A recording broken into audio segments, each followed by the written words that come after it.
Olá, ainda esta noite vamos falar sobre o presidente Donald Trump, presidente eleito nos Estados Unidos. Ele tem um amigo brasileiro que garantiu que de louco esse homem não tem nada. Mas daqui a pouco você vai ver essa entrevista com o Ricardo Bellino, um amigo de Donald Trump. Agora eu falei dos nossos convidados engravatados, vou apresentar um por um.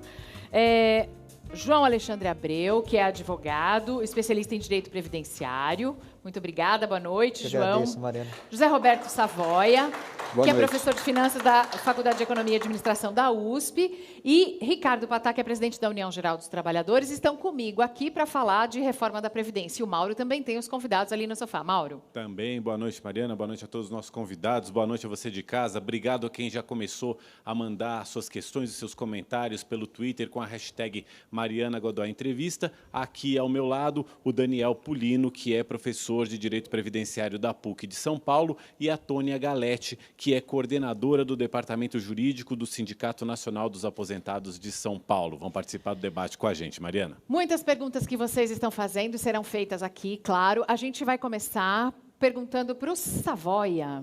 Sim. Essa reforma da Previdência é absolutamente necessária, como me disse o Michel Temer na entrevista de semana passada. A Previdência vai quebrar se continuar do jeito que está? Ela é fundamental para que o país entre nos trilhos? Ela precisa sofrer um ajuste, esse ajuste tem que ser agora, e nós precisamos corrigir algumas distorções. No Brasil, você tem pessoas que começam a trabalhar muito cedo e pessoas que se aposentam muito cedo, mas elas não formam o mesmo grupo. Então, quem trabalha desde a tenra idade acaba se aposentando por idade, e aqueles que se aposentam mais cedo é por contribuição. Então, o sistema acaba sendo um pouco heterogêneo, e a gente precisa consertar isso. E também fazer aquilo que a sociedade quer, que as regras de um regime dos trabalhadores seja igual à dos funcionários públicos. Então, nós vamos caminhar para essa convergência. É heterogênea ou é injusta hoje a Previdência, João Alexandre? Se a gente pegar na história, Mariana, logo após, curiosamente, a Constituição de 88, Constituição Cidadã, que vem garantir pela primeira vez o termo Seguridade Social, nós vamos ver, está aqui o Ricardo, que é da área sindical, vai concordar comigo, a partir dali várias mudanças. Nós tínhamos um teto naquela época de 20 salários, mudou para 10. E toda a vinculação que tinha com o salário mínimo se acabou. E ali começou, olha, a Previdência vai quebrar. A Previdência não tem condições. Isso não é verdade? O que acontece, Mariana? Não se fala, por incrível que pareça, que a Previdência tem um superávit. Porém, com a má administração de recursos, ela acaba aí tendo um déficit. Como, por exemplo, ela arrecada hoje 700 bilhões e vai ter um gasto de 500 bilhões. Uma conta curta e simples, sobra. O que acontece? Nós temos renúncias. Por exemplo, para o nosso telespectador entender melhor, na Copa do Mundo, a FIFA teve uma isenção de 1 bilhão. E aí vai, outras isenções, renúncias. Peraí, João Alexandre, você está me dizendo que a Previdência não é deficitária, que isso não existe? Ó, a previsão de déficit na Previdência é para 2016, uma previsão de um déficit de 125 bilhões. Por que isso acontece? Primeiro, só é considerada as contribuições sobre folhas de salário que as empresas fazem e as contribuições do segurado. O que tem mais de contribuição? PINs, CONFINS. Todas as pessoas, para entenderem melhor, quando vão num jogo de futebol, a renda ali, bilheteria, vai para a Previdência. Concurso de prognósticos, quer dizer, popular existem loteria. outras contribuições que também vão para a Previdência. Sim. Que estão fora dessa conta, e o que acontece, ajuda Mariana? o discurso do governo. Vem a DRU, criada em 95, como plano de emergencial. DRU é desvincular as receitas da União. Desvincular, o que quer dizer? Tem dinheiro que é vinculado a um certo gasto.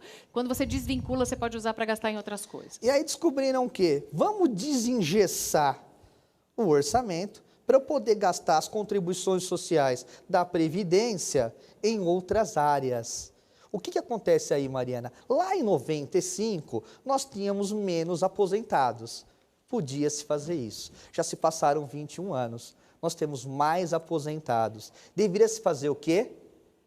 Diminuir ou até extinguir a DRU. O que foi feito agora? Você responde aqui, João Alexandre. Aumentou. Aí a pergunta que eu faço ao governo: se está deficitário, por que vai para as outras áreas? Por que se renuncia? Por que tanta renúncia fiscal? É uma pergunta que todos fazem. A sociedade quer grandes saber devedores, Mariana? se o nosso país está realmente querendo economizar, por que pagar tanto dinheiro em juros da taxa básica? Por que ficar remunerando essas coisas? Por que tanta isenção fiscal? São coisas que hoje os brasileiros entendem, compreendem e estão questionando sim. Patá, sua sugestão, sua opinião a respeito da reforma na Previdência, porque a gente pode ser contra ou a favor, mas existe uma coisa chamada realidade, e ela vem aí.